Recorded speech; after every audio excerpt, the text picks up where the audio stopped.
Les maîtres du mystère.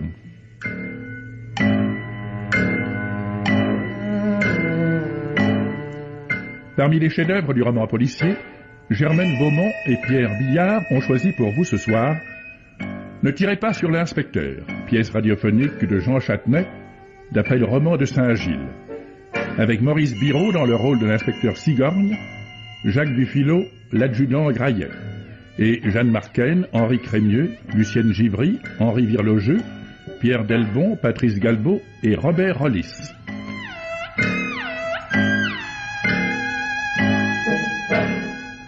Chronique de Germaine Beaumont et Roger Régent. Bruitage Jean-René Niclès. Prise de son Jean Delanduc. Assistante Marie-Denise Vanda. Réalisation Pierre Billard.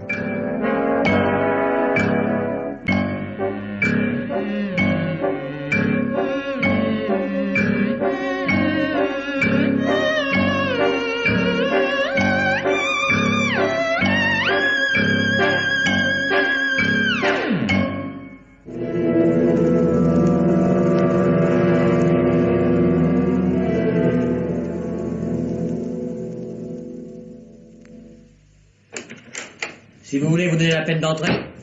Pardon, messieurs. Monsieur alors, Graillet, il n'était pas dans ce train-là, non? Non, adjudant, c'est... Je suis l'inspecteur Sigorgne de la PJ de Lyon, mon adjudant. Ah bon? Ah, c'est vous? Excusez-moi, on nous avait téléphoné de Lyon qu'on nous enverrait... Oui, c'est moi qu'on vous envoie. Ah bon? Je vous parais sans doute un peu jeunot. Ah non, j'ai pas dit ça, monsieur l'inspecteur. Je croyais seulement que le commissaire Girard s'occuperait lui-même de l'affaire, parce que il est déjà venu dans le pays pour un vol important, alors on pensait le revoir. Le commissaire Girard est très occupé en ce moment, et c'est pour ça que vous me voyez à sa place. Ah oui.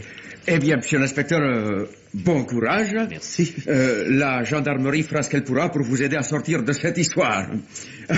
J'aime autant vous prévenir que c'est pas du tout cuit, hein. Oui, je peux voir le rapport, s'il vous plaît. Le rapport? Oui, le rapport du parquet. Ah oui, bien sûr, le rapport du... Ah oui, bon. Donnez-nous le rapport, Graillet. Voilà, adjudant. Voilà. Voilà. Tenez. Merci. Dites-moi, il y a tout? Eh oui, les photos avec. Alors, là, voyez-vous, c'est le corps comme on l'a trouvé. Ah oui. Au milieu du marais. Oui, ici, on appelle plutôt ça l'étang. C'est grand? Oui, à peu près 1 kilomètre d'un bord à l'autre, à peu près. En ce moment, il y a guère que le lavage. C'est seulement au printemps qu'on ferme les vannes vers la Saône. Comme ça, les gosses peuvent se baigner, vous comprenez?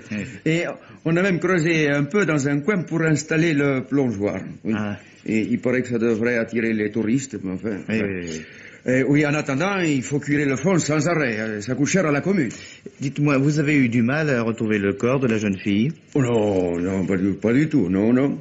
L'assassin a bien eu l'idée de la traîner jusqu'au milieu de l'étang en marchant sur une sorte de banc d'argile qui est découvert cette saison. Mais il s'est pas rendu compte qu'il jetait cette pauvre petite sur le plancher d'une vieille voiture à cheval que les dernières inondations ont amenée.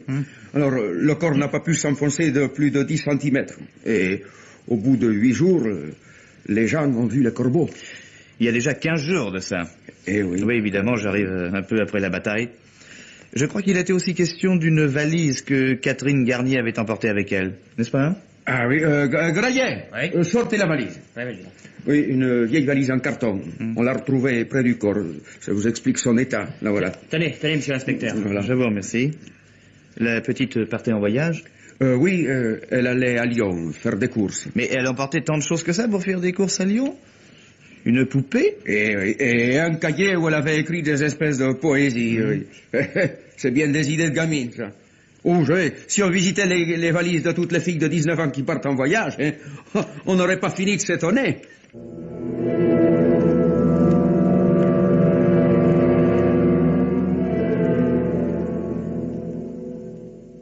Je vous suis, mon adjudant. Oui, alors voilà, par là, ça fait comme une chaussée qui traverse tout l'étang. Oui. Alors, on a mis des planches dessus pour pas que les enquêteurs salissent leurs chaussures. Alors, vous voyez, là, c'est la charrette qui a arrêté le corps. Oui. Mais dessous, il y a bien 1,50 m de vase. ça fait comme des sables mouvants. Oui. Et alors, sans la charrette, on pouvait toujours chercher, hein. Et l'assassin n'a pas eu chance. Et la petite non plus, malheureusement. Dites-moi, vous la connaissiez, mon adjudant?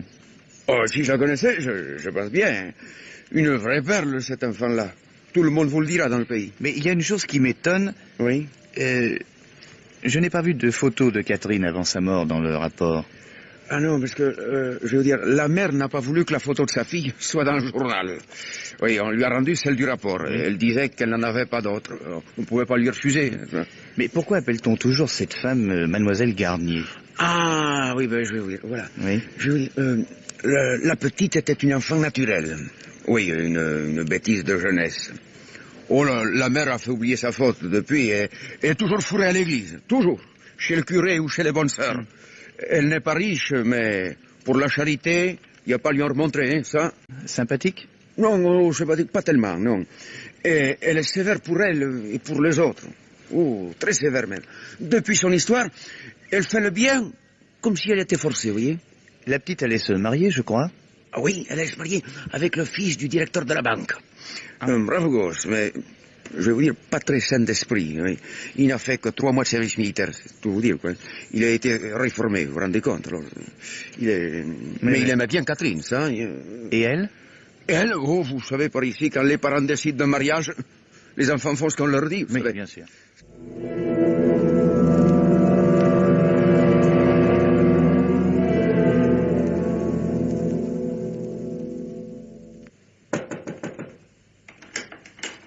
Vous désirez, monsieur?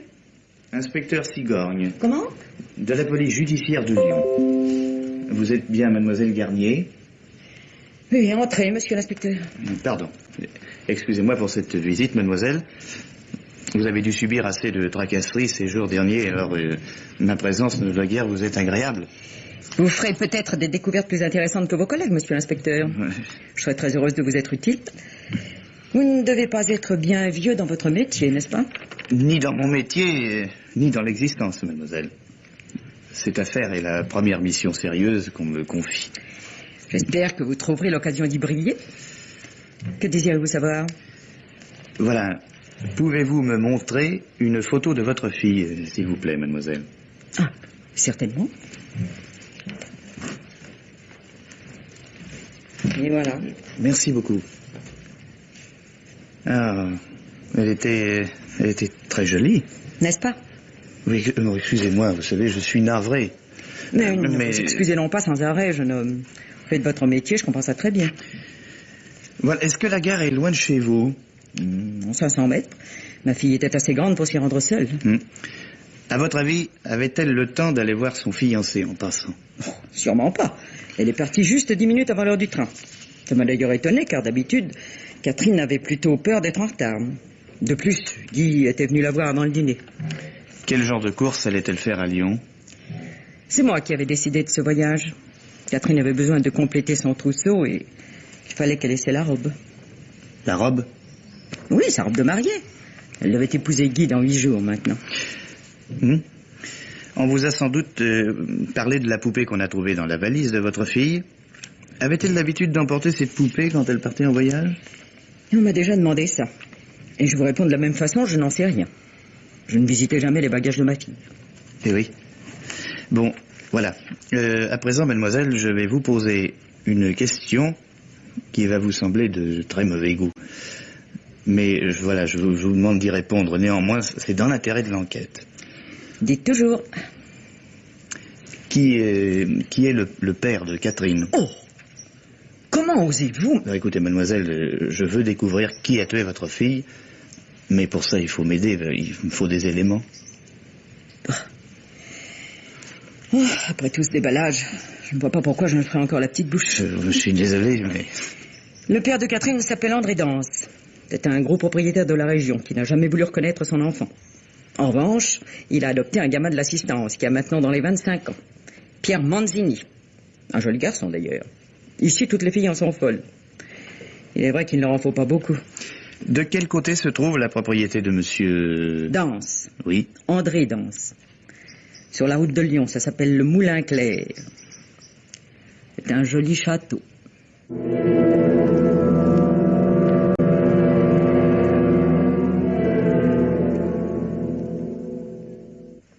Pardon, monsieur.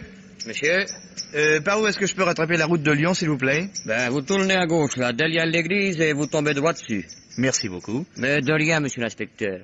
Ah. Et vous? Oui. C'est vous l'inspecteur? C'est moi, oui. Enchanté.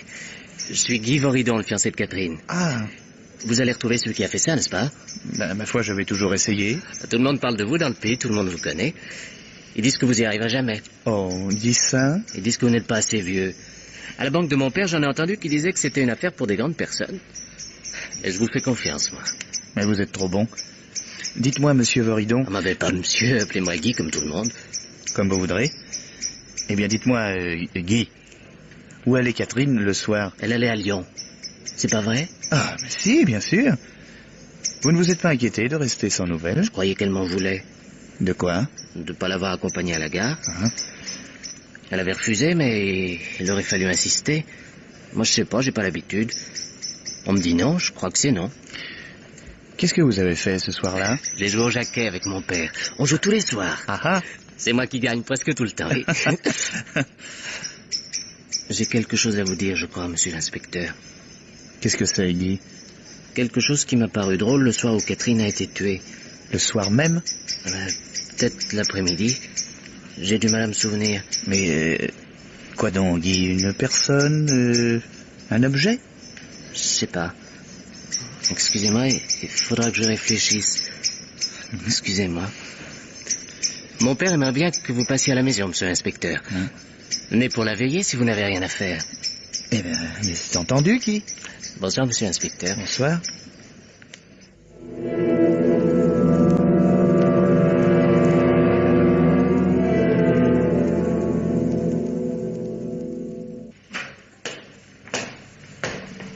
Vous désirez quelque chose? Je suis bien au Moulin Clair, s'il vous plaît.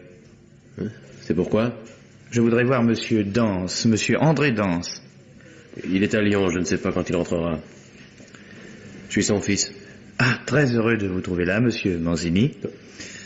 Inspecteur Sigorgne de la police judiciaire. J'aurais quelques questions à vous poser, si vous le permettez. À votre disposition.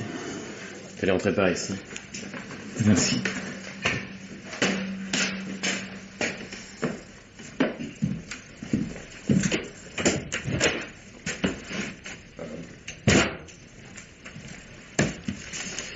Je crois que les enquêteurs de l'affaire Catherine Gardier ne sont pas venus jusqu'ici, n'est-ce pas?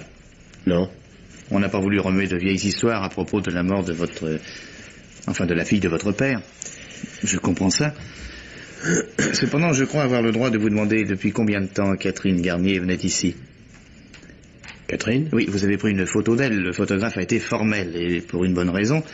C'est vous qui lui avez porté la pellicule. Mais oui, j'ai vu cette photo chez mademoiselle Garnier.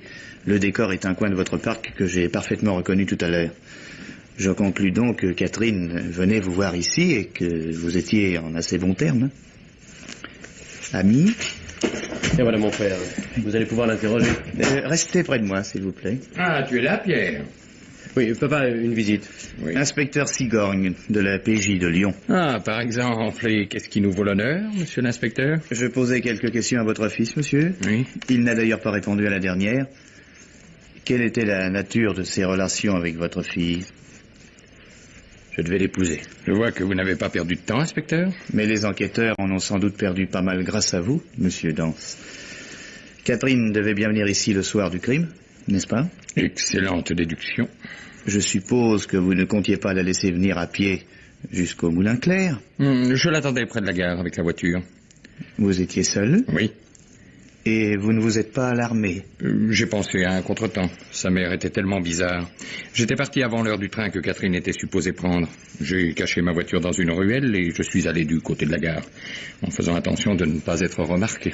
Pourquoi aviez-vous décidé cette fuite? La date du mariage de ma fille avec l'idiot de la banque approchait, il était temps de la mettre à l'abri.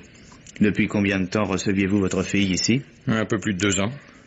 J'avais passé quelques années au Maroc avec Pierre. Au retour, j'ai rencontré Catherine dans la rue et ça a été une véritable révélation. J'ai eu envie de la voir près de moi, alors je lui ai écrit en faisant passer la lettre par Pierre, qui la rencontrait souvent l'été, à la baignade. Alors elle est venue. Excusez-moi, monsieur l'inspecteur, il faut que j'aille faire un tour jusqu'à la ferme. Il y a une bête malade. Je vous en prie. À tout à l'heure, papa. Et c'est vous qui aviez décidé leur mariage? Ma fille était amoureuse de Pierre. C'est peut-être même pour ça qu'elle n'a pas eu peur de répondre à ma première invitation. Et lui? Je crois qu'il l'aimait bien, mais il est assez réservé. Je peux me permettre de vous offrir quelque chose? Oh, je vous remercie, mais vous savez, moi... Si, une goutte d'Armagnac, ça nous réchauffera. Soyez tranquille, je ne veux pas noyer votre conscience professionnelle dans l'alcool. Tenez. Non, merci. Oh là là, patron, non. Voilà. Merci. Voyez-vous, je ne serais pas étonné que nous ayons bientôt la première neige de la saison. Vous êtes convenablement logé en ville? À l'hôtel de Lyon. Ah oui, je vois, oui, c'est le seul qui soit à peu près correct. Dites que vous me connaissez, on vous traitera mieux. Oh, on ne me traite pas mal, ne craignez rien. Il y a une chose qui me surprend dans votre conduite, monsieur Dance. Ah oui? Dites, je n'ai pas de secret. Non seulement vous êtes reparti sans essayer de savoir pourquoi votre fille n'était pas au rendez-vous le soir du crime, mais vous n'avez fait aucune déclaration à la police par la suite. Et pourquoi? Ma fille était mineure et sa mère est très près de ses intérêts. Je suis persuadé qu'elle m'aurait fait un procès. Ce n'est pas très convaincant, monsieur Dance. Je suis certain que vous savez autre chose. Vous avez souvent ce genre de certitude, inspecteur? Que faisait votre fils pendant que vous alliez chercher Catherine à la gare? Oh, j'étais occupé avec mes fermiers. Ah, une bête malade, sans doute. Eh bien, il faudra que j'interroge ces fermiers. Qu'est-ce que vous insinuez? Il me paraît bien invraisemblable que ce soit vous qui soyez allé chercher Catherine, monsieur Dance. Vous, et non votre fils. Inutile d'aller voir le fermier, inspecteur. Pierre, tu es fou, donne-moi cette carabine. N'aie pas peur, papa. Ne bougez pas, inspecteur. Je me doutais bien que je vous verrais arriver un de ces jours. Vous, ou quelqu'un de votre espèce. Mais vous avez raison. C'est moi qui suis allé chercher Catherine à la gare. J'ai attendu plus d'1 heure. Et comme elle ne venait pas, je suis rentré. J'ai pensé qu'elle était allée chez les autres. Chez qui? Chez les banquiers. Les Voridons. Voilà tout. Ah. Et maintenant, vous êtes sûr que c'est moi qui ai tué Catherine, hein? Mon père aussi, d'ailleurs. Mais qu'est-ce que tu racontes, Pierre? Mais si! La preuve, c'est que t'as jamais osé me demander franchement si c'était moi. Si tu essaies de faire croire que c'est toi qui es descendu à la gare, c'est parce que mon cas te paraît vraiment désespéré. Je serai forcé de vous arrêter, Manzini. Dès que vous aurez lâché la carabine, bien entendu. Et je vous conseille de le faire. Moi, je vous conseille d'aller au fond de la pièce. Papa, est-ce que tu crois que je suis innocent? J'en suis certain, Pierre. Alors prends cette carabine. Et tiens l'inspecteur en joue. Au revoir. Non, laissez-le partir, inspecteur. Je suis navré de ce qui vient de se produire, mais je ne voudrais pas que vous soyez indisposé contre mon fils. Son enfance malheureuse lui a laissé une crainte maladive de l'autorité. Il est encore comme un gosse à qui on promet le gendarme. Oui, je vous croirais plus volontiers si vous évitiez de braquer cette carabine sur moi, hein, monsieur Dance. Oui.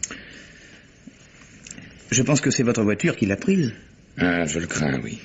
Excusez-moi pour la carabine. Je ne me rendais même pas compte que je l'avais à la main. Il y a décidément bien des choses qui vous échappent, monsieur Dance. Je suppose que vous allez m'arrêter? Je vous prie seulement de ne pas quitter le Moulin Clair durant quelques jours. Je vais demander un mandat d'arrêt contre votre fils.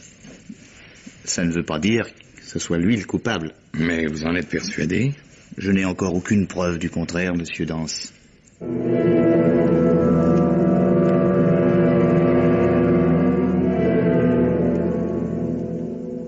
Bien un peu de café, monsieur l'inspecteur. Oh, je vous remercie, madame. Je craindrais de ne plus pouvoir dormir.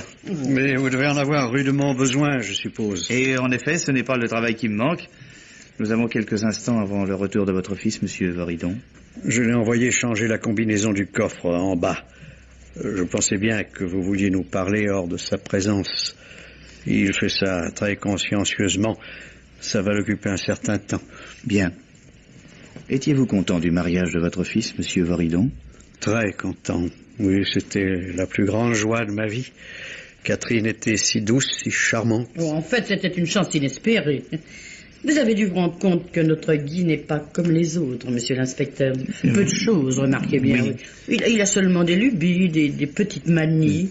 Par exemple, si vous lui êtes sympathique, il s'amusera à vous chipper un briquet, un gant, un essuie à cigarette, pour le plaisir de posséder quelque chose qui lui rappelle votre présence. Oui, je vois. Oui, rien de grave, somme toute. Mais enfin, c'était merveilleux pour lui de tomber sur une fille comme Catherine Garnier. Je ne dois rien vous cacher de la vérité, madame, si peu plaisante soit-elle, pour vous et votre fils. Le soir où Catherine a été assassinée, elle ne partait pas pour Lyon. Comment ça? Qu'est-ce que vous dites? Elle quittait sa mère et votre fils définitivement. Mon Dieu, mais c'est impossible. Et où allait-elle? Retrouver son père et son futur mari, Pierre Manzini. Hein? Ce voyou? Pierre Manzini est actuellement en fuite, mais je pense que nous ne tarderons pas à le retrouver. Et c'est lui? Ce n'est pas impossible.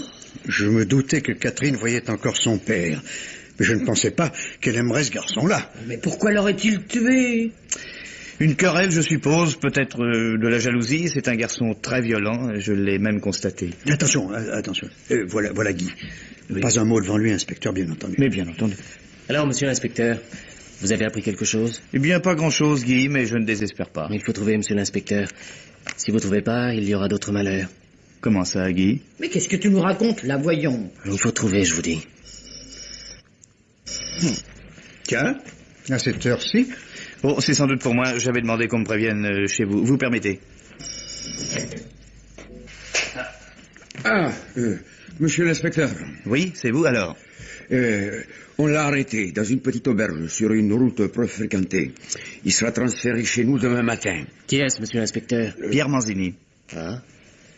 Vous croyez que c'est lui? Et pourquoi pas, Guy? Il faut bien que ce soit quelqu'un.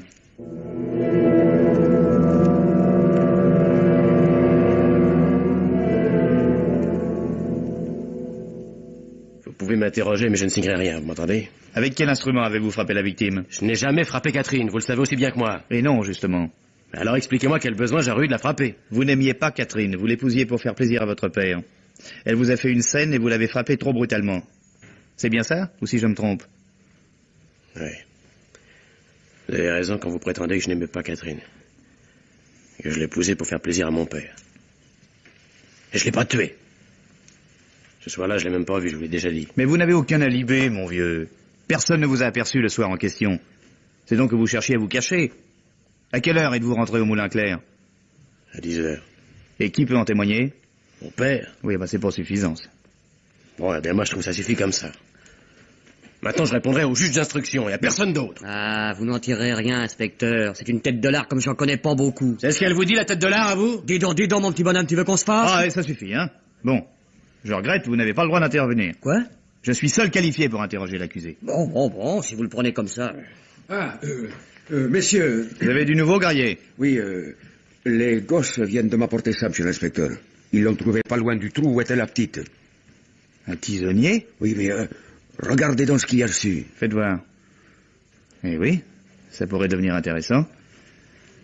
Je suppose que vous ne connaissez pas cet instrument, Manzini? Jamais vu de ma vie. Parfait. Je vais à Lyon demain matin, je porterai ça au laboratoire.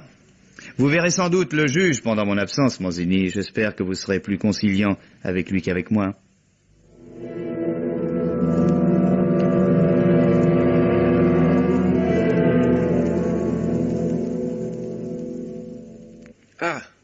Monsieur l'inspecteur, je suis venu vous attendre à tous les trains. Vous avez été retardé? Mais oui, vous voulez plus me laisser repartir. Quelque chose pendant mon absence? Malheureusement, oui, monsieur l'inspecteur. Oui? Guy Voridon s'est tiré une balle dans la tête avec le revolver de son père, au bord du trou où on avait trouvé le corps de Catherine. Guy? Oui. Mais quand a-t-il fait ça? Eh bien, il y a un peu moins de 3 heures. C'est moi qu'on a appelé. Et tenez, il y avait une lettre pour vous dans sa main. Monsieur l'inspecteur de police, hôtel de Lyon. Monsieur l'inspecteur, c'est moi qui ai tué Catherine. Je vous l'aurais dit si vous étiez rentré plus tôt. J'ai eu trop peur, votre ami Guy Voridon. Tout le monde est au courant de cette lettre? Eh non, elle vous était adressée, alors j'ai pensé que... Mais vous croyez ce qu'il écrit? Oh non, le soir du crime, il a joué au jaquet avec son père. Monsieur Voridon nous l'a confirmé. Et puis, c'était un gosse incapable de faire ça. Oui. Bon, il voulait excuser quelqu'un. Ah ben, ça se pourrait, mais savoir qui? Dans quelle position était le corps quand vous l'avez découvert? Il était tombé dans le trou, la tête la première. Il avait les mains sur le plancher de la vieille charrette. Il y a même une chose qui m'a étonné. Quoi? Et le plancher de la charrette était complètement sec. Et pourtant, le gosse avait les mains pleines de boue. Et d'ailleurs, vous voyez dans quel état est l'enveloppe de votre lettre. Bon, pas un mot de cette lettre à personne. Non. Hein? Non. On va bien voir. Voulez-vous me conduire chez Monsieur Voridon? Eh bien, allons-y.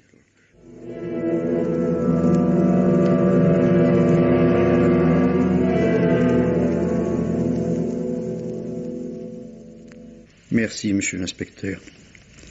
Merci, vous êtes gentil d'être venu. Le petit vous aimait beaucoup. Oh, ne me remerciez pas, monsieur Voridon. Malheureusement, je fais mon métier en n'importe quelle circonstance. Votre métier? Hélas, oui, madame. Je suis persuadé que le suicide de Guy est lié au meurtre de Catherine. Votre fils a pu faire ça pousser par le chagrin, mais il doit y avoir une autre raison. Laquelle? Guy a sûrement appris que Catherine allait l'abandonner. Mon Dieu, mais pourquoi lui aurait-on raconté ça? Parce qu'on savait que c'était un excellent moyen de se débarrasser de lui. À votre avis, il gênait donc quelqu'un? Il est probable qu'il avait remarqué quelque chose le soir du crime. Quelque chose qu'il voulait d'ailleurs me confier, mais dont il n'arrivait pas à se souvenir. Il aurait fallu qu'il rencontre l'assassin aujourd'hui même. Qui a-t-il rencontré? Les gens du bureau, ceux qu'il voit tous les jours. Attendez, un peu avant midi, il a dit qu'il passait chez mademoiselle Garnier. Et vous paraissez dans son état habituel? Il rêvassait. Il n'a pas dit un mot pendant tout le repas. Il est sorti après déjeuner? Oui. Oui, je l'ai vu de la fenêtre du salon. Il allait vers l'étang. Quand il est revenu par ici, je suis descendu au bureau en pensant qu'il se laverait les mains et qu'il me rejoindrait. Pourquoi se serait-il lavé les mains? Parce que je l'avais vu ramasser des cailloux au bord de l'étang pour les lancer vers l'autre bord. Oui, c'était un de ses jeux favoris. Après quoi, il avait regardé ses mains comme si elles l'étonnaient. Il avait dû se salir. Et ensuite? Ensuite, je ne l'ai pas vu descendre au bureau. C'est seulement une demi-heure plus tard qu'il a dégringolé l'escalier pour se précipiter au dehors. Je ne me suis pas inquiété sur le coup. Un peu plus tard, on est venu me chercher. Monsieur Voridon, excusez-moi d'avoir l'air de conduire un interrogatoire, mais j'essaie de remettre chacune des pièces à sa place. Mais je vous en prie, monsieur l'inspecteur, je vous en prie, si ça doit vous permettre d'éviter d'autres catastrophes. Je vous remercie. Le soir où Catherine Garnier a été tuée, jusqu'à quelle heure avez-vous joué au jaquet avec Guy? Jusque vers 11h. 11h environ. Il était déchaîné, il gagnait à tous les coups.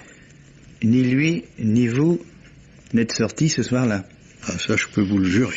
Moi-même, je me suis couché vers 9h, monsieur l'inspecteur, et je les ai entendus rire depuis ma chambre. Et pourquoi demandez-vous ça à mon mari? Excusez-moi de vous faire de la peine, enfin surtout un jour pareil, mais les gens vont sûrement penser que c'est Guy qui avait assassiné Catherine et qu'il s'est tué par désespoir. C'est horrible. Comment allez-vous supposer une chose pareille, inspecteur? Ah non, je ne vous parle pas de moi. Moi, je suis sûr que Guy était innocent. Mais on pourrait supposer qu'il savait que Catherine allait le quitter et qu'il l'a tué pour ça. Mais il ne savait rien. Et c'est bien pourquoi je suis sûr de son innocence. Et ce Pierre Manzini, qu'est-ce que vous en faites dans tout ça? Et vous dire la vérité, je n'en sais fichtre rien.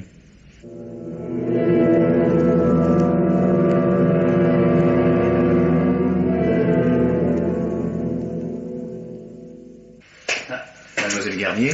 Bonsoir, monsieur l'inspecteur. C'est moi que vous attendiez? Oui, c'est vous, monsieur l'inspecteur. La patronne de l'hôtel est une de mes amies. Elle me rencontre souvent à l'ouvroir. Elle a bien voulu m'accorder une chaise auprès de ce poêle en attendant votre arrivée. Je pensais d'ailleurs vous rendre visite moi-même. J'ai encore une ou deux petites choses à vous demander. Oui, et moi aussi, voyez-vous. Mais commencez, je vous en prie. Je viens de chez monsieur Voridon. Ah, vous avez appris cet affreux accident? Un accident assez étrange, en effet, et je ne crois pas sans rapport avec la mort de votre fille. Tiens, vous non plus. Qu'est-ce que vous voulez dire? Je veux dire que je partage entièrement votre avis sur cette question. Vous avez un indice? Non, plutôt une intuition. Guy Voridon vous a rendu visite ce matin, mademoiselle? Oui, en effet. Qu'est-ce qu'il voulait? Seulement me dire bonjour. Il avait gardé cette habitude, même depuis la mort de Catherine. Et vous pensez que c'est lui qui a tué Catherine et qu'il s'est suicidé à cause de ça? Absolument pas, c'est invraisemblable. Je le connais trop bien. Pierre Manzini, à la rigueur, c'est un garçon capable de tout. Mais pas Guy. Vous croyez donc que c'est Manzini le coupable? Vous arrêtez les gens et vous venez ensuite me demander s'ils sont coupables. Ah oui, que vous faites un drôle de petit policier. Votre opinion m'intéresse, voilà tout. Je suis très flatté, monsieur l'inspecteur. À vous dire vrai, il se peut que Manzini soit coupable. J'ignorais sa liaison avec ma fille, mais depuis que je la connais, elle m'a ouvert les yeux sur pas mal de choses. Mais le suicide de Guy est bien étonnant. Parce que... Je vous dis, une intuition. À moins de vous poser certaines questions, monsieur l'inspecteur. Vous devez vous y connaître en droit, n'est-ce pas? Juste ce qu'il faut. Qu'est-ce que vous voulez savoir? Voilà. Je ne suis pas très riche. Je travaille beaucoup avec les sœurs et nous avons sans arrêt des besoins d'argent pour nos œuvres. Si j'avais d'un seul coup une grosse rentrée, ça nous serait très utile. Ça fait cet effet-là à pas mal de gens. Ah oui, mais là, il s'agirait d'argent bien employé et non pas jeté par les fenêtres, monsieur l'inspecteur. Croyez-vous donc que le fait de me porter partie civile au procès pourrait me rapporter une somme importante? Au procès? Mais à quel procès, mademoiselle? Il faudrait d'abord trouver un coupable. À supposer qu'on le trouve, ça ne saurait tarder, je pense. Quel serait mon intérêt? Un intérêt moral, d'abord. Un intérêt d'argent également, à une condition que l'accusé ou ses proches aient de la fortune. Je ne me ferai pas trop mal voir? On ne se fait jamais mal voir en demandant de l'argent dans ce genre d'affaires. Voyez-vous, c'est même plutôt recommandé. Mais en somme, c'est la voie légale. Ça risque seulement d'être plus long. Plus long que quoi, hein? Plus long que d'aller demander directement de l'argent au meurtrier. Ma foi, les deux solutions se valent. L'argent n'a pas d'odeur, n'est-ce pas? Et quand il s'agit de bonnes œuvres... Enfin, je vous conseille plutôt la voie légale, dans votre intérêt. Oui. Oui, je vais réfléchir là-dessus. À première vue, je crois que je vais plutôt me porter partie civile. Bonsoir, monsieur l'inspecteur. Mademoiselle.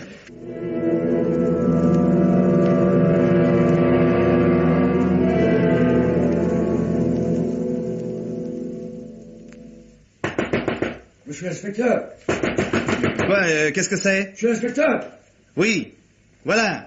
Qu'est-ce qui vous arrive? C'est moi, monsieur l'inspecteur. Oh, begraillé. Vous êtes debout à cette heure-ci? Il y a de quoi, monsieur l'inspecteur? On vient de trouver mademoiselle Garnier dans sa salle à manger, étranglée.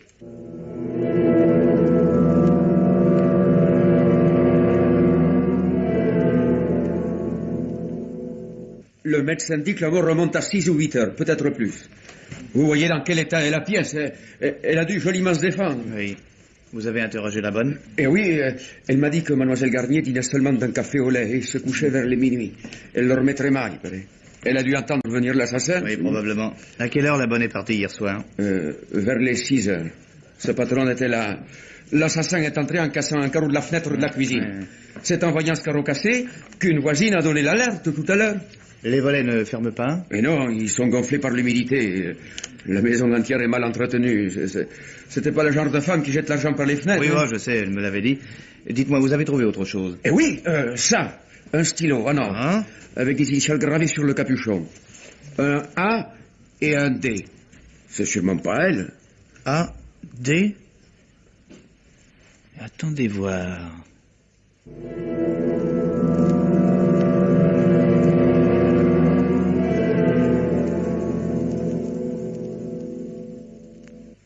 Ah, monsieur l'inspecteur, quel bon vent vous amène? Bonjour, monsieur Dance. Je viens vous annoncer une nouvelle qui vous fera sans doute plaisir. Oui. Il est possible que votre fils soit libéré assez vite maintenant. Vous avez la preuve qu'il est innocent? Pas de preuve, non, mais de sérieuses présomptions. Mademoiselle Garnier a été assassinée cette nuit. Si, comme je le crois, son assassin et celui de sa fille sont une seule et même personne, il est évident que votre fils n'a rien à voir dans le premier crime, à moins qu'un second meurtrier n'ait tué Mademoiselle Garnier, précisément pour innocenter votre fils, ce qui serait quand même un peu gros. Et vous avez des soupçons? Si j'acceptais la seconde hypothèse, j'aurais lieu d'en avoir de très graves contre vous. Contre moi? Il y a tous les éléments nécessaires. Le motif. Vous voulez sauver votre fils. Les circonstances. Mademoiselle Garnier vous demande de l'argent en échange de sa promesse de ne pas se porter partie civile au procès de Pierre Manzini. Elle m'avait touché un mot sur ses projets là-dessus. Vous vous rendez chez elle cette nuit, sur son habitation. Une fois sur place, l'idée vous vient de sauver Pierre, tout en échappant à un chantage qui vous écœure. Enfin, il y a même une preuve. Votre prénom est bien André, n'est-ce pas? En effet, oui. Ce stylo est peut-être à vous? On l'a retrouvé près du corps de Mademoiselle Garnier. Elle s'est battue avec son agresseur, à ce qu'il semble. Il a pu perdre ce stylo dans la bataille, n'est-ce pas? Il est à vous, n'est-ce pas? La réponse que je vais vous faire va sans doute vous paraître stupide, inspecteur, mais c'est pourtant la stricte vérité. Dites. J'avais donné ce stylo à Catherine il y a 1 an. Elle m'avait d'ailleurs dit qu'il était perdu quelques jours avant sa mort, précisément. Avouez que si vous inventez ça, ce n'est pas très fort. Mais le stylo à initiales trouvé près du cadavre ne me paraît pas très fort non plus. Au reste, il y a dans le meurtre de Mademoiselle Garnier une circonstance qui me paraît pour le moins étrange. Pourquoi diable seriez-vous rentré chez elle par la fenêtre de la cuisine, alors qu'il vous aurait été si facile de sonner à la porte? D'autre part, il est curieux qu'elle vous ait résisté avec l'énergie que l'état des lieux laisse supposer, étant donné votre carrure par rapport à la sienne. En échange de ces confidences, cher monsieur, je vais vous poser une question assez délicate. Avez-vous eu d'autres aventures dans la région depuis la naissance de Catherine? Je vois qu'on vous en a raconté de belles, hein? Je dois dire que vous avez, votre fils et vous, une réputation plutôt... Bien y mérité, croyez-moi. Mais dans un trou comme ici, les réputations sont vite faites, surtout quand il s'agit de ce genre d'histoire. Eh bien oui, j'avais une maîtresse en ville, une femme mariée. Un jour, le mari nous a surpris tout bêtement, comme des collégiens en rupture de classe. L'affaire s'est tassée, mais les commérages ont été bon train. Le mari me voulait beaucoup de mal, et la dame tenait absolument à divorcer pour me retomber sur les bras. Voyez ça d'ici. Alors j'ai choisi l'occasion d'une affaire à mettre sur pied au Maroc, et je me suis tiré des flûtes. On vous a dit de qui il s'agissait? Je m'en doute. Et vous cherchez de ce côté-là? Possible. Je vous remercie de votre confiance en moi et en mon fils, inspecteur.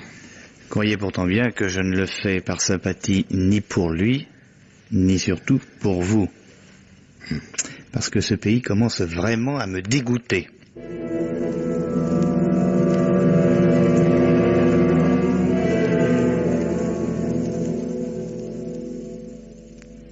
Alors, monsieur l'inspecteur, enfin sur une bonne piste. J'ai obtenu votre mise en liberté provisoire, Manzini. Vous avez intérêt à ne pas bouger du Moulin Clair pendant quelques semaines, on pourrait avoir besoin de vous. Ah bon? J'ai pas encore droit aux excuses de rigueur. Oh, faites pas le malin, hein. Le simple fait que vous ayez négligé d'informer la police de ce que vous saviez justifiait des poursuites. La loi punit aussi le péché par omission. Manzini, ça suffit. Dites-moi, savez-vous combien pesait Catherine? Quoi? Votre réponse est très importante pour le travail qui me reste à faire. Donc pour votre défense, alors répondez-moi. Oh, parfois Catherine pesait pas bien lourd. J'ai souvent ici à bras tendus sur un cheval. Je sais pas exactement. Elle devait faire à peu près 45-50 kilos, pour davantage. Vous avez vu la photographie?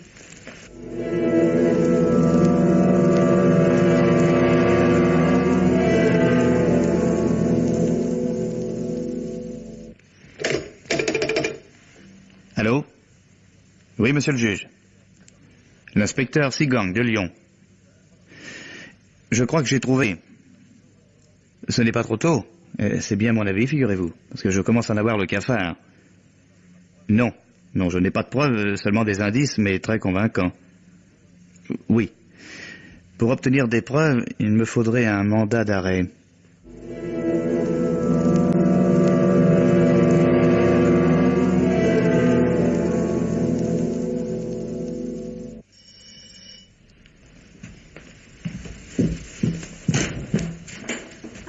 C'est vous, monsieur l'inspecteur?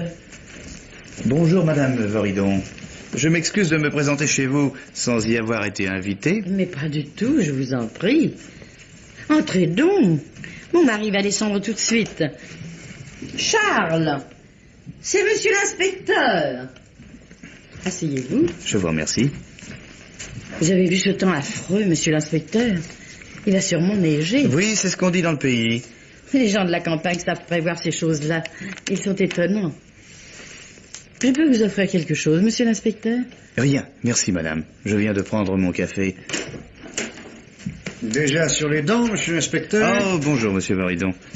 Il faut me pardonner cette visite matinale, mais je me suis levé très tôt pour rédiger mon rapport et comme je ne pouvais pas le terminer sans votre aide, voilà, je me suis permis... Oui, commandant, bien sûr, monsieur l'inspecteur. Qu'est-ce que je peux faire pour vous? Je vous laisse tous les deux. Oh, si vous pouviez rester, Madame Voridon. Votre présence me serait utile. En ce cas. Je vous remercie. Je suis venu vous demander les derniers renseignements dont j'ai besoin, et il me faut votre avis à tous les deux. Si vous le permettez, il me paraît important de rapporter brièvement les faits. Alors vous m'arrêterez si certains détails vous paraissent inexacts. Soit, nous vous écoutons, monsieur l'inspecteur. Bien. Il y a quelques semaines, on découvrait dans l'étang, près de chez vous, à moitié enfoui dans la vase, le corps de Catherine Garnier. La mort remontait à 8 jours. La tête portait des traces de coups violents, assénés avec un instrument contendant. De l'enquête que j'ai menée, il résulte que la jeune fille laissait croire à tout le monde qu'elle partait le soir même pour Lyon, où elle devait faire certains achats. En réalité, elle rejoignait son père naturel, M. Dance, qui la recevait chez elle depuis plus d'1 an. Elle rejoignait surtout l'homme qu'elle aimait, Pierre Manzini, fils adoptif de M. Dance. Il l'attendait près de la gare et devait l'amener au Moulin Clair en voiture. Le jeune homme a déclaré avoir attendu au moins 1 heure l'avenue de Catherine, après quoi il est rentré chez lui. Il ignorait que Catherine avait été assassinée en passant près de l'étang. À votre avis, Manzini est donc parfaitement innocent. Je vous dirai pourquoi, j'en suis sûr tout à l'heure. Le crime a été foudroyant. Plusieurs coups rapides et terribles. La jeune fille s'écroule. L'assassin la charge sur son dos. Elle pèse à peine 50 kilos, ce n'est pas une charge écrasante. La partie la plus pénible du scénario arrive. Le transport du corps vers le milieu du marais. L'assassin connaît le passage de terre ferme qui traverse l'étang, mais cette bande d'argile compacte n'est pas très large. Et il fait nuit. Malgré son courage, l'assassin s'épuise et sabote son travail. Il se débarrasse au plus vite du corps et de l'arme, un tisonnier. Il rentre ensuite chez lui. Mais le mobile, monsieur l'inspecteur? La haine, Madame Voridon. Une haine qui a mûri des années durant dans le cœur du meurtrier. Une haine que chaque heure de la vie du meurtrier a rendue plus farouche, plus démente. Il est vrai que l'événement qui a donné naissance à cette haine n'est pas de ceux qu'on oublie facilement quand on mène une existence aussi morne que celle du meurtrier. Sa vengeance, il la tient quand il découvre enfin un jour d'été, par exemple, en regardant les jeunes gens qui se baignent dans l'étang, quand il découvre que Catherine est amoureuse de Pierre Manzini. Une enquête menée par la suite suffit à lui faire comprendre que Pierre et Catherine vont partir ensemble et que le projet de mariage avec votre fils est une duperie. Alors, il décide de tuer Catherine. En frappant Catherine Garnier, il atteint doublement le père de celle-ci. Dans la personne de sa fille, il en celle de son fils adoptif, qui ne peut manquer d'être soupçonné un jour ou l'autre. Et l'objet de la haine insensée du meurtrier est précisément le père de Catherine et de Pierre, M. Dance. Vous nous avez dit être venu ici pour demander un conseil, monsieur l'inspecteur. Et vous nous racontez seulement comment et pourquoi vous pensez que Catherine a été tuée. Je ne vois pas bien... Mais vous allez voir, monsieur Voridon. Venons-en à l'assassinat de mademoiselle Garnier. Nous parlerons tout à l'heure de la mort de Guy. Le second crime est la suite logique du premier. C'est pourquoi je vous dis que je suis sûr de l'innocence de Manzini qui était cette nuit-là sous bonne garde à la prison de Mâcon. Mademoiselle Garnier avait découvert qui était l'assassin de sa fille. C'était une personne réaliste. Au lieu de me faire part de sa découverte, elle a voulu en tirer directement profit. Enfin, le chantage pur et simple. Mademoiselle Garnier connaissait donc l'assassin? Eh bien, la visite de Guy, le jour de son suicide, une confidence qu'il lui aura faite, sans se rendre compte lui-même de la signification de ses paroles, auront suffi à la mettre sur la piste. Malheureusement, pour mademoiselle Garnier, sa tentative de chantage s'est soldée, comme vous savez. Et l'assassin a eu fort à faire cette fois. Il avait assailli Catherine par surprise, mais mademoiselle Garnier s'est débattue farouchement avec une énergie dont on ne l'aurait jamais cru capable, à moins que l'assassin lui-même ne soit pas d'une force herculéenne. Ça expliquerait ses difficultés, tout comme sa précipitation à se débarrasser du corps de Catherine 1 mois plus tôt. Et maintenant, venons-en au suicide de votre fils. Je possède une lettre de Guy qui s'accuse de l'assassinat de Catherine. On l'a trouvée sur lui, et elle m'était adressée. Et vous n'avez rien dit? Mais à quoi bon? Guy n'avait pas pu tuer Catherine. Il avait un alibi solide pour la soirée du crime, un alibi qu'il aurait été incapable de soutenir avec cette constance s'il avait été faux. Même sur votre ordre. Vous m'avez dit un jour que votre fils était un peu kleptomane, Madame Voridon. Surtout vis-à-vis des gens qu'il aimait. C'est vrai. Il avait dérobé un stylo à Catherine, un stylo que M. Dance avait donné à sa fille, et dont elle avait constaté la disparition quelque temps avant sa mort. Ce stylo portait les initiales de M. Dance. Nous l'avons retrouvé auprès du corps de Mademoiselle Garnier. Mais comment savez-vous que mon fils avait pris ce stylo à Catherine? L'assassin de Mademoiselle Garnier portait sans doute des gants, madame. Mais s'il n'a laissé aucune empreinte chez la victime, il a tout simplement oublié de faire disparaître celle de votre fils sur le stylo en question. Il fallait donc que l'assassin ait eu accès à l'endroit où Guy cachait ce qu'il dérobait.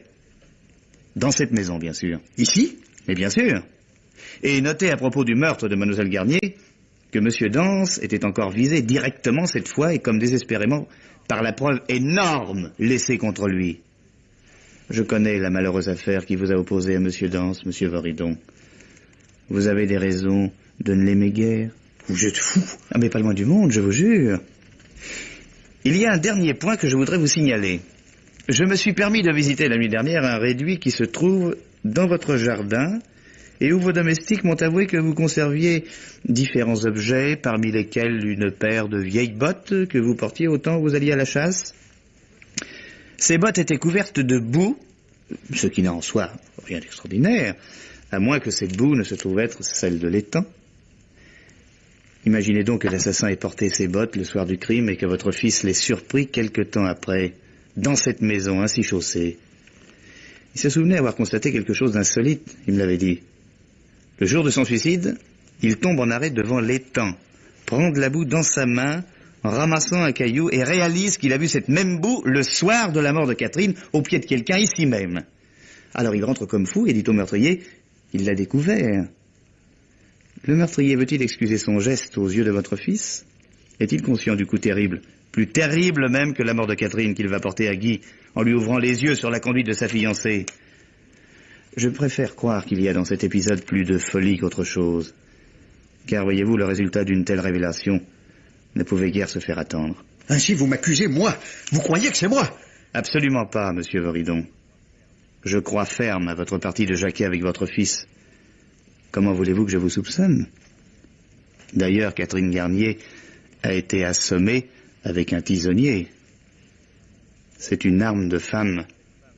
Cette femme haïssait l'homme auquel elle s'était donnée jadis, et qu'il avait ensuite repoussé.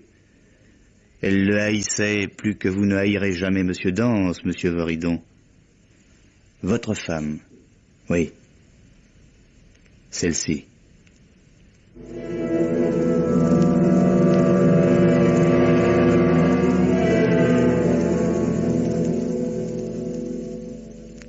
Et maintenant, Germaine Beaumont vous parle du dernier livre qu'elle a lu pour vous. Le dernier roman de Louis C. Thomas, publié dans la collection policière de Noël, se nomme Le mort qui marche et commence très bien. Tout au plus pourrait-on lui reprocher, ainsi qu'à certaines cantatrices, d'attaquer trop haut et de ne pouvoir ensuite ni se dépasser ni se surpasser. En effet, ayant posé un problème d'apparence insoluble, l'auteur ne peut plus le résoudre que par une explication très simple, et le fait de passer du fantastique dans le réel déçoit toujours un peu.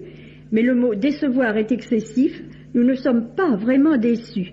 Nous nous retrouvons simplement dans un drame dont nous ne connaissons que trop les dimensions humaines, qui sont la jalousie, la haine, la cupidité. Disons maintenant comment débute Le mort qui marche. Un jeune photographe de presse, Gilles Mercier, rêve chez lui à la femme qu'il aime. Une toute jeune femme, Michel Rival, mariée à un vieux mari, lequel est de surcroît autoritaire et déplaisant. Sera-t-elle jamais libre, cette ravissante Michel dont il rêve de faire sa femme? Eh bien, elle l'est. Elle arrive en effet comme une folle et annonce à Gilles qu'elle vient de tuer son mari. Une lettre anonyme a révélé à ce détestable époux qu'il était trompé. Aussitôt, scène, demande d'explication, menace de revolver. Mais en écartant l'arme, Michel a tiré involontairement. Après quoi, ayant vu le corps de son mari étendu sur le tapis dans une mare de sang, Elle a conclu au pire et elle est venue se réfugier près de Gilles. Gilles conseille de retourner à la villa du couple. Qui sait, le mari n'est peut-être pas mort. Or, quand ils arrivent, le corps n'est plus là. L'homme a dû se traîner au dehors. On suit sa trace qui, tout à coup, au pied du perron, se perd.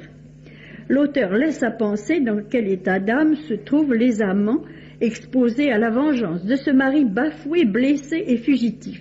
D'autant que dès le lendemain, la voiture du soi-disant mort qui avait disparu en même temps que lui réapparaît mystérieusement en stationnant, mais vide, devant le domicile de Gilles. On le voit, c'est un excellent démarrage qui comporte par la suite des rebondissements de choix et de fortes surprises. Le mort qui marche par Louis C. Thomas est, je le répète, publié dans la collection policière de Noël. Roger Régent vous parle du dernier film qu'il a vu. Les mots Scotland Yard ont toujours un effet magique sur les amateurs d'histoire policière. Mais nous avons été si souvent pris à ce piège que nous commençons à nous méfier. Par bonheur, cette fois, le titre Scotland Yard joue et gagne n'est pas un attrape-nigaud. Il s'agit d'un film anglais bien réalisé, très bien joué. Le héros de Scotland Yard joue et gagne, le titre anglais de ce film est Le Cercle Vicieux. Le héros est un médecin londonien, le docteur Latimer, qui se trouve compromis dans une série de crimes étranges, tous commis avec la même arme, un lourd chandelier avec lequel on assomme les victimes, les cadavres étant découverts au domicile même de Latimer. Certaines invraisemblances rendent obscur le comportement des personnages. Malgré ces quelques trous dans le scénario, on ne s'ennuie jamais et la mise en scène de Gérald Thomas est efficace, précise, sans bavure ni littérature cinématographique encombrante. Il faut dire aussi que Scotland Yard joue et gagne est remarquablement joué par des acteurs anglais qui donnent à l'ensemble un cachet suprêmement britannique. John Mills, dans le rôle du docteur Latimer, est toujours l'excellent comédien que nous connaissons de longue date. Dans le rôle de l'inspecteur Dane, Roland Culver déploie un humour plein de finesse et de drôlerie, et Wilfrid Hyde-White, qui est le commandant Harrington de la brigade spéciale, montre lui aussi un humour délicieux dans la meilleure tradition des policiers anglais et des hauts fonctionnaires du Yard. En résumé, un bon film de bonne série qui, s'il n'apporte rien de nouveau, donne 1h30 d'agréable distraction.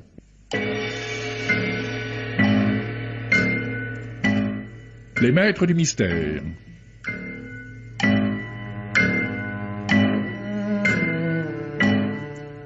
Parmi les chefs-d'œuvre du roman policier, Germaine Beaumont et Pierre Billard ont choisi pour vous ce soir Ne tirez pas sur l'inspecteur, pièce radiophonique de Jean Châtenay, d'après le roman de Saint-Gilles, avec Maurice Biraud dans le rôle de l'inspecteur Sigorgne, Jacques Dufilot, l'adjudant Graillet, et Jeanne Marquen, Henri Crémieux, Lucienne Givry, Henri Virlogeux, Pierre Delbon, Patrice Galbaud et Robert Rollis.